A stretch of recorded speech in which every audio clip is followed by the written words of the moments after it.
Comezan as historias con homes encumados, rematan sempre todas con mulleres que os salvaron. Parte do meu discurso como monologuista é absolutamente contra o machismo. Creo que se hai unha lacra social terrible, e digo sobre todo para os muchachos, non? É o machismo.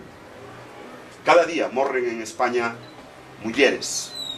Esta mañá morreron dúas, unha en Andalucía e outra en Madrid, a mans das súas exparellas, porque consideran que son da súa propiedade.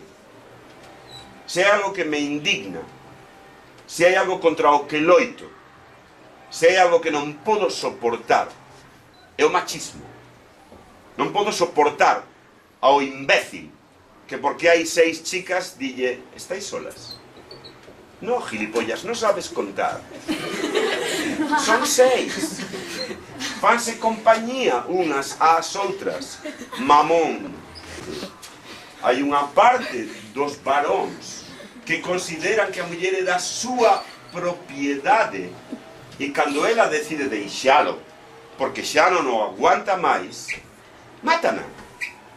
Isto pasa diariamente. E usar saia parecíame unha maneira de loitar contra o machismo, de loitar contra esa imposibilidade que os homes temos de chorar, de manifestar a nosa sensibilidade ou de usar saia se nos apetece. E sabemos chorar, e somos sensibles, e temos boas pernas. Así que non hai ningunha razón para que non poidamos tamén igualarnos nesta situación, na miña opinión. Homes con saia!